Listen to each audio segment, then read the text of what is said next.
everyone. It's your fellow amateurs in the creative arts, Juan and Mary. So, let's get right down to brass tacks. We're going to continue building off what we did last week. That is right, more time with our friend Perspective. Where last week we focused on a barn and its surrounding land, we're going to be heading to much wetter environments. I hope you enjoy aquariums, because today you'll be drawing your own underwater attraction. A little note on Perspective, some of you might remember this from our last video. It is the art of drawing solid objects on a two-dimensional surface so as to give the right impression of their height, width, depth, and position in relation to each other when viewed from a particular point. But an easier way of thinking about it is the system of representing three-dimensional space on a flat surface. Now, let's break down our drawing, and don't forget at any moment you can stop the video, rewind, or just take time to get those little details. So, at the beginning we're going to have this lovely aquarium with our fishy friends. And after you're done making that, you are more than welcome to color it so it looks like this. Isn't that lovely? So, Mary will also be explaining how to create your aquarium using Perspective and some 3D illusion. So, with that intro, let's get right to it. So today we're using a 12-inch ruler, a number 2 pencil, and an eraser. So there's 3 main characteristics on a 1-point perspective, and that is a vanishing point. So that's where we're going to start. We're going to make an X with our ruler.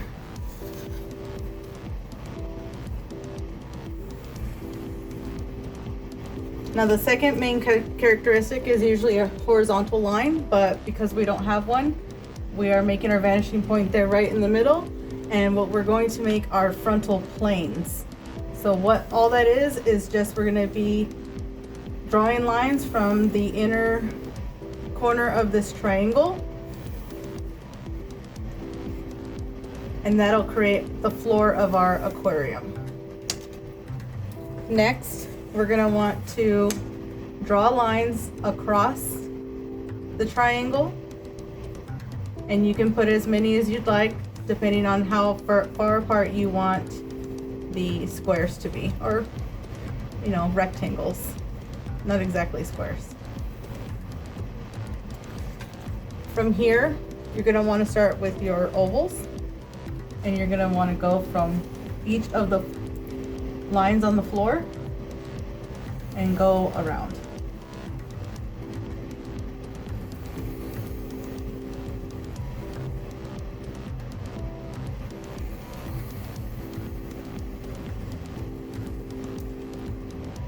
Now that we've created the look of the aquarium, maybe we can start filling it in with some sea creatures. One. Ooh, this is my part. So, we're gonna have some fun facts while Mary draws our aquatic friends. Oh yes, now we see the aquarium being given more detail, and we'll be starting with our first water friend, the shark. So, fun fact about sharks, shark skin actually feels similar to sandpaper. Shark skin feels exactly like it because it is made up of tiny teeth-like structures called placoid scales, also known as dermal denticles. As you're drawing your sea creatures, you want to make sure that you're erasing the lines in the middle of the creature. That way you can fill it in with the details of what they are.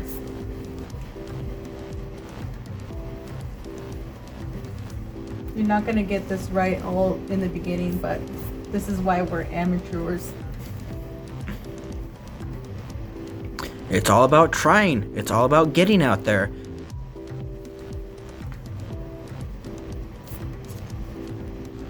There's a saying out in the art world that everyone has 100,000 bad drawings in them. So the more you do, the more of them you get out of your way.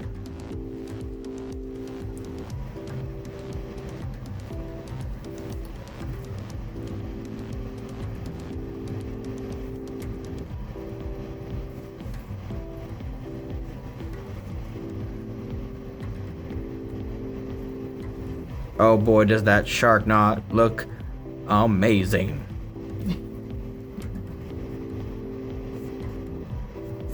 You can always go back and add more detail, but we just want to get the basics down for you in the beginning. So there's a shark. Now I'm gonna go in and start making some coral, or no, kelp, if you want to call it kelp. And start with the smaller ones. That way it looks like it's further away. And then when you start coming forward, you just want to start making them bigger. And I'm just throwing in some rocks in there too.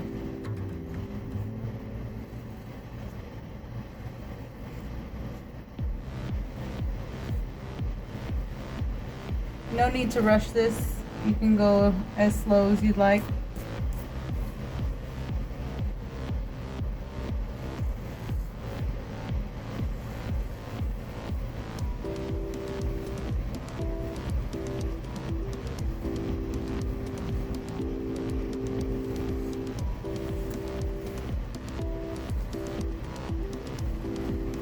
Kind of reminds me of seaweed. And then we want to just do the same thing on the other side. Doesn't have to be exactly the same, but just be creative.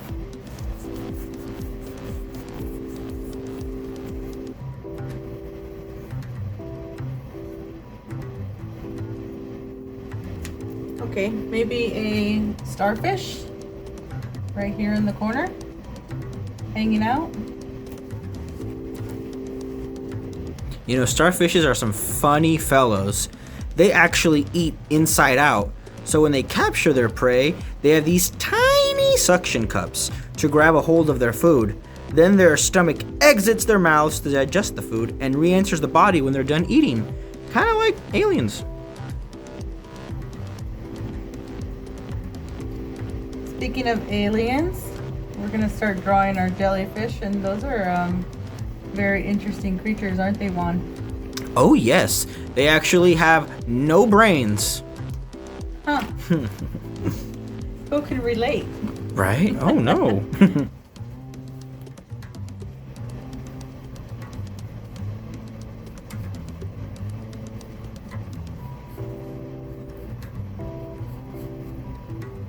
Okay, now we need some bubbles. You can make them as small or big as you'd like, and just put them all over the place. You could just throw that detail in there later or as you go along. Next, we're gonna draw a turtle. And what I like to do is just start with an oval, and then again go in and erase the lines on the inside.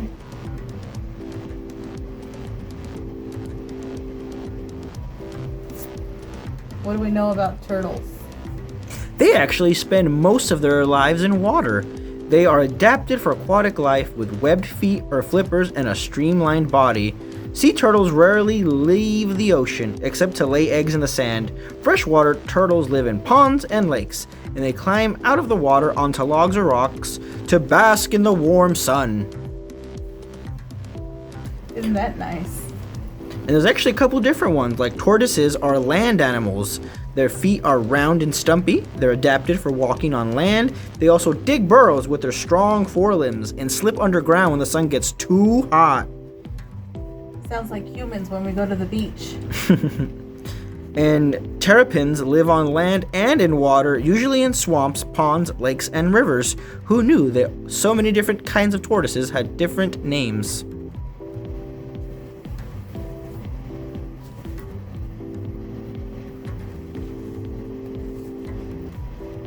We're just gonna make a nice, cute little happy face on that turtle.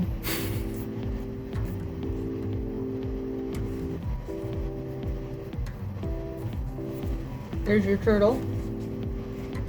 Now all we need is maybe just a fish or two. So maybe just, let's see, over here on this side. And you can just put your fish anywhere you'd like. Like we said, be creative.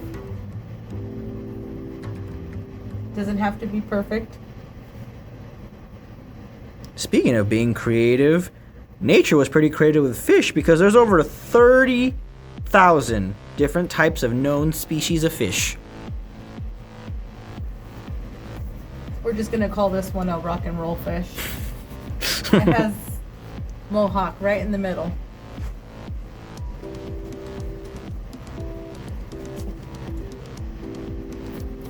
Now these are just the basics, but you can go in and you can make it your own by adding more sea creatures or coloring it in. Anything else? No, that looks amazing. Remember, guys, when you're done, add color however you wish. This is your aquarium. This is your chance at bringing aquatic life and marvel to your work. And there is a colored version. Oh, isn't that beautiful?